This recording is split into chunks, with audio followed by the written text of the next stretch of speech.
Welcome back to the horsemanship. We was going to film, and I probably will touch on that today too, but introducing the bit on her. But I got an email and a couple questions from a couple of individuals about working an aggressive horse. I pretty well got her out of it. She used to, when I first started working her hand, she'd rear her up and walk at me a little bit, trying to back me down, and I never backed down. And yes, I used the whip because I don't have 4 feet, and the worst thing I can do handling horses is to back off of them when they're doing that to me. So I'm just going to go through the steps, how I start, and this is the way I'm going to show y'all out there. This is as safely as I can show it for y'all to handle aggressive horse without them coming at you. So, you know, we want to get control in the body. Some people say, well, throw them in the round pen and run them around. Well, eventually you got to get a halter on them, and then you still got to address the problem with them in hand. So, you know, instead of getting her back out of my space right off and moving the hip and that, let's say we're going to use our imagination. At 60 years old, I'm getting better at it. We're going to get her to move. And I'm still going to work her body, and when I'm going to lunge her,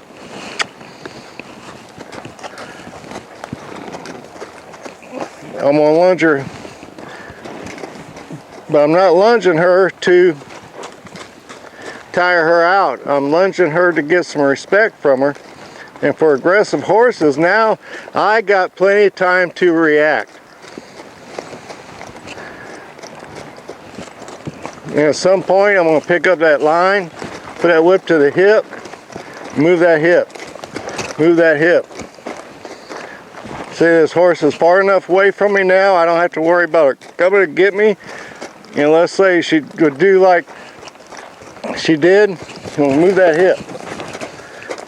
And let's say, make believe she just reared up at me and come to me. I'm plenty distance from me. I would pop her on the nose one hard time. If a horse is challenging you like that, do not be afraid to pop them once.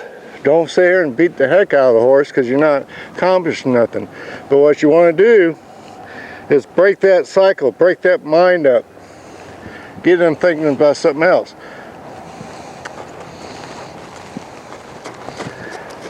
So start off when you're working with aggressive horse, a fair distance so you got plenty of time to react. So get her moving again. I'm going to go to that hip.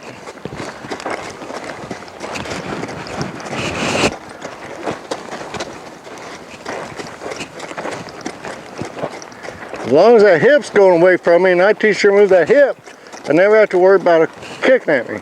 And right there. See, I went to her shoulder to move her off of me. But I got plenty of distance.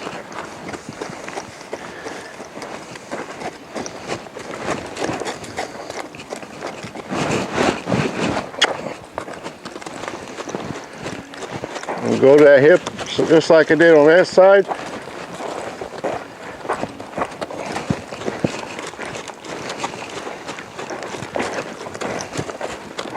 Pick up, move that hip. Pick up, move that hip. See, I'm lunging for a purpose here, getting this horse to know my body language. And right there, she didn't move off the whip, so I just made some noise. Now right there, I moved that hip. I had her on the bend, so now I'm going to reverse her. I'll show that again going this way. Get her going again. You know, get her on the bend, move that hip. She's automatically on the bend. Pick up, point. Good girl. In we go. A lot of people has trouble just say, well, I can't lunge my horse. Well, that means your body position's wrong. I want, especially if you have trouble with it, the butt's a driving line. That's your gas pedal. So I might get a little bit behind it. Now if I want to move that honey, I'm going to pick up a little bit and move that butt. Now I got her facing me.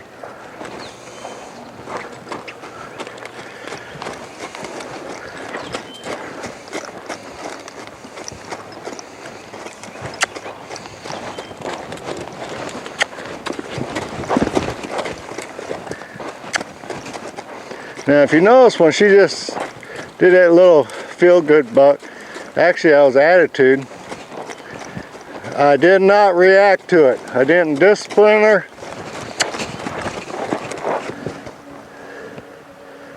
I just followed through with what I'm doing. Right then, the worst thing I could have done, just for y'all too, was when she did that, was to react. Because if I reacted, I'm going to acknowledge that bad behavior. I'm going to have to stop her for a second to react, to correct her.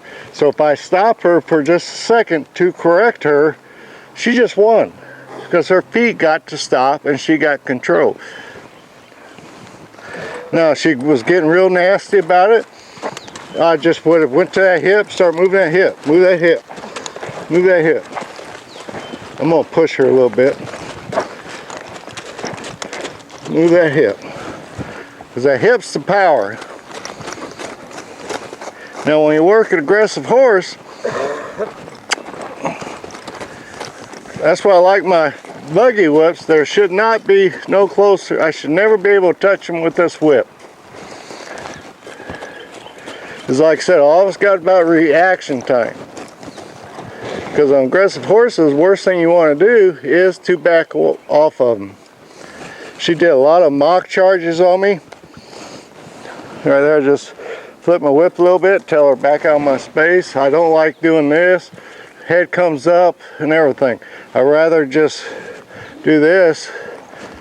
And yes, her head's coming up because that's resistant.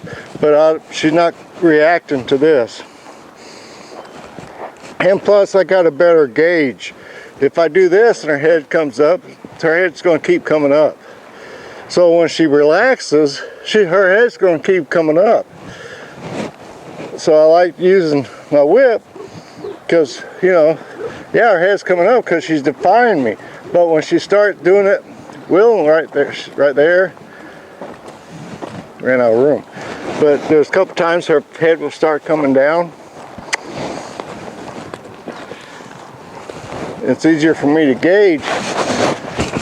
She said, no, you just told me to get out of my space.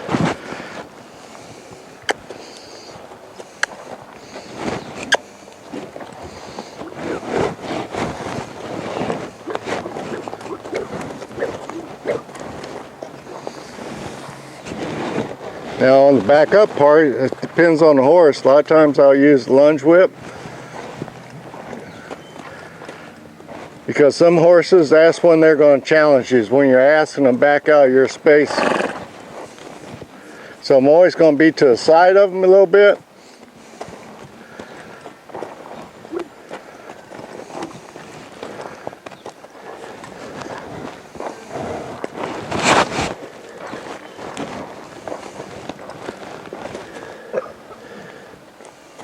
There we go, that was better. Her head wasn't dropped like I like to seen it, but her feet unlocked. So, you know, I'm looking for every cue that when she shows me some signs of relaxing, like then wasn't both the head and the feet, but her feet unlocked and she wasn't doing stiff-legged. So that's telling me, you know, she's relaxing a little bit. So I got to reward that, even though it wasn't everything I wanted. I worked her, what, one day with the bit, hun? So to get her introduced whip, I'm going to do, to the bit, instead of just constantly pulling her mouth, I want to do just like I did with getting her used to the bitless bridle. So I'm going to point right now. I'm not going to let her run around. I want her to just trot, and I'll engage my hand and bring in that bit. Get her on the bend.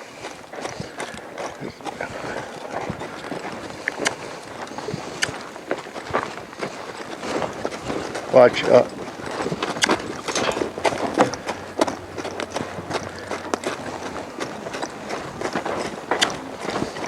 I'm just going to get her on the bend. I want her to learn what this bit is. She's looking for people to help her without pulling on her mouth a lot. And at a trot, I can get them point across at a little quicker speed. But you notice I'm not hanging on her mouth. Now if she pulls on my hand, if you watch my little cues, I'll flip at that hip. If she pulls on my hand, I'll flip at that hip. You see that how that head really bent, flexed when I did that? So we're going to go into neutral, and she stops. Like I said, I don't do a bunch of line driving anymore. I'll explain it again because you got a tendency of making horses stiff when you drive them.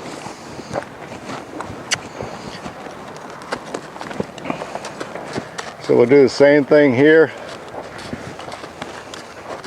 Right now, you know, there we go. She pulls on that hand, move that hip.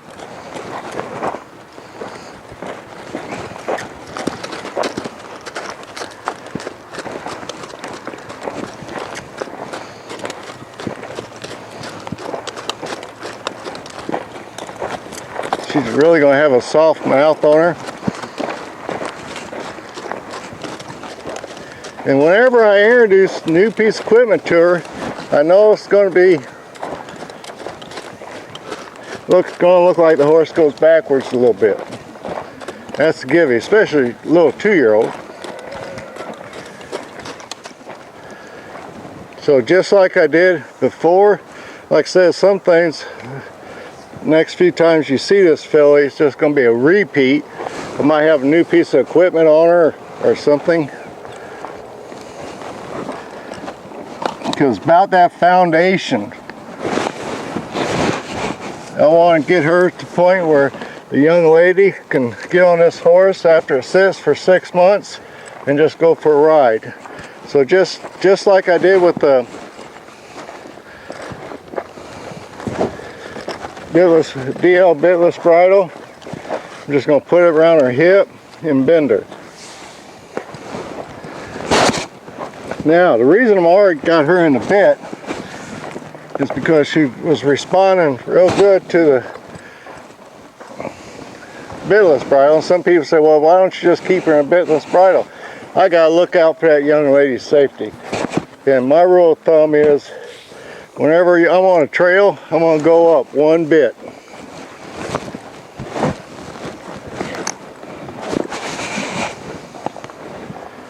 So just barely. That's what I'm looking for. That's a light touch. I wish there was a meter on the camera so I could see how hard I'm pulling. But you see how much softer she just was? And like I said, this was with the bit. No, like I said earlier, she's had it one time.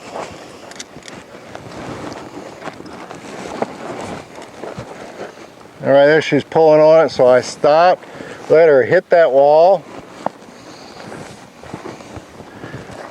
There, that's sweet. So this is, you know, this is a no-brainer because I did all my homework. We did the foundation work. You know, right there, I want to go to the next step because she's ready. Because that last time she was really soft on that bit, and I've already have put weight on the saddle with her. Now, the first few times I do this, I prefer to use a mountain block. That's the way all I can do is concentrate on one thing and not concentrate on throwing her off balance. Like I said, she is just a baby. So I got my ride them one side at a time theory. And the first few times I do this, if she goes to walk off, I got her head slightly bent towards me. I'm just going to stand up and pet her. Then I'm going to bend her, flex her. Oh, that's sweet. And she's holding it. Now she straightens out. I'm going to pick her up at nose again and release.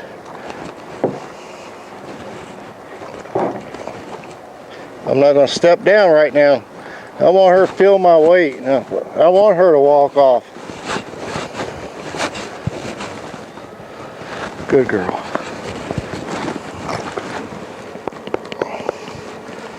And you'll see a lot of guys do this for the first time, bareback. Bareback's not, it's just a no biggie. It's when you add the combination of my weight and the saddle pulling on them and everything else. But I really want to get her, as she's getting there, soft to that bit before I really ask for a full ride, because she knows what that bit is by then, and what could be just a small thing, if she didn't know what that bit was, could turn out to be a big thing, because she'll start reacting to somebody pulling on her mouth in a negative fashion. So we're going to go to the other side now. I'm going to shorten my rein a little bit, so that way if she does go to move, I can hopefully react and move that hip away from me.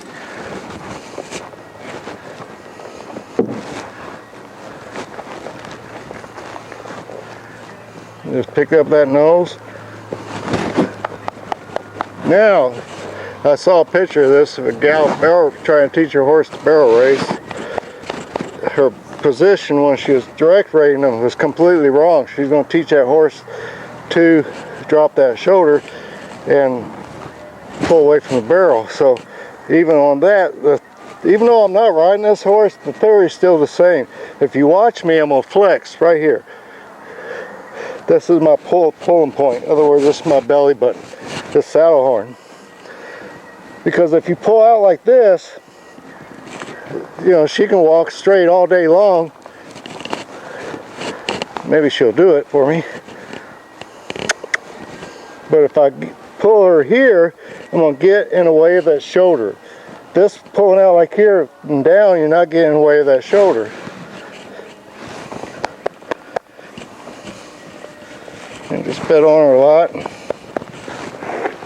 The horses, I let the horse tell me when it's time to do something. I might decide to be, my game plan might be to work on one thing, but all of a sudden the horse say, well, you know, especially I want to keep her mind active. It might change for the good or the worse. So I'll pick up that nose, pick up, get in, and just sit here. Not going to do much of anything. Pick up that nose. Now I'm not jerking her. There's one guy likes to go in there and just jerk their head around. I'm even pull. Even pull.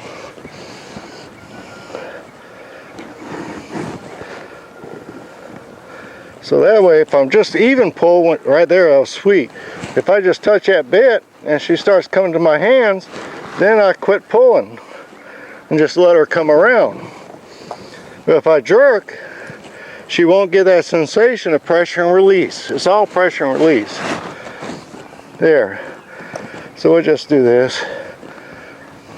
Now, before I ask much of anything, I'll straighten her head out.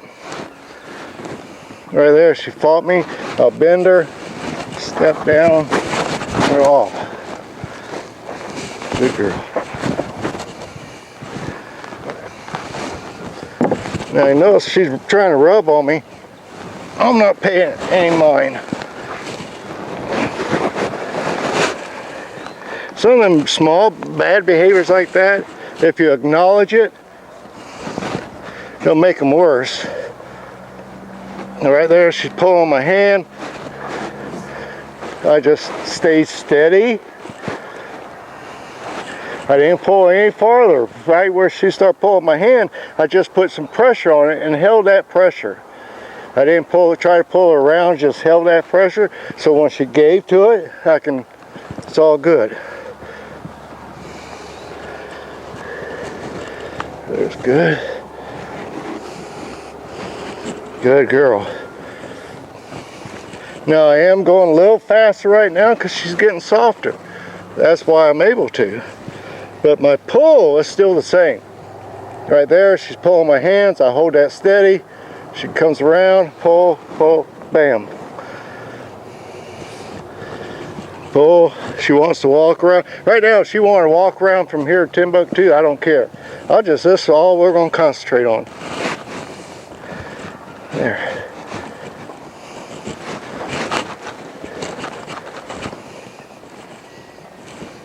You know, we get too much of a hurry to get them walk, trotting, cantering, and that's when the accidents happen. Horse gets hurt, or the rider gets hurt, or the horse starts getting bronky. But this here small exercise I'm doing right now, before you start moving your feet, will go a long way. Right there, she moved her feet. I'm going to sit here, sit deep in the saddle. She stops, and then I'm going to relax. Good girl. Right there, she pulled my hand. I'm going to hold it, and then bam. You see that?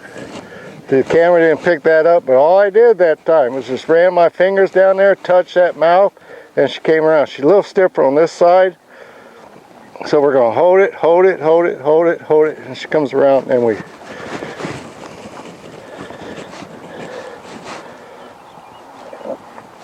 And we'll let go. And that's nice. Whoops. Right there, she's trying to straighten out. Head out. Now, average person, when you're flexing like this, well, I say just let loose about an inch or two of rein. So when she tries to straighten her head back, you can bring her back. No, just touch that outside rein just like that and bring it around. There, that was better.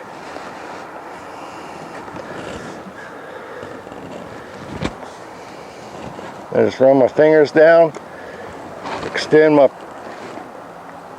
I don't know what finger that is. It's not the middle finger, but it's the next one. That's the finger I really want her to react to. These are the little things people don't tell you.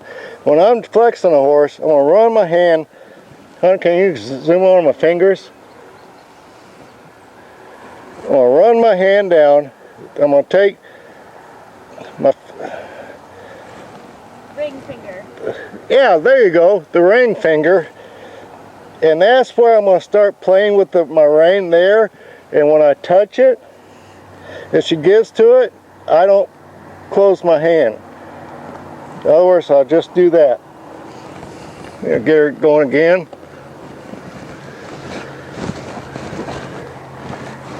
I'll run my hand down, extend that ring finger, and pull. That's what I want. That's when that's when I'm getting a soft horse.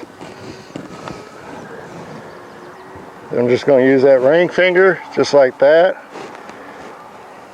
Now that was all with my finger. It wasn't no more than just that.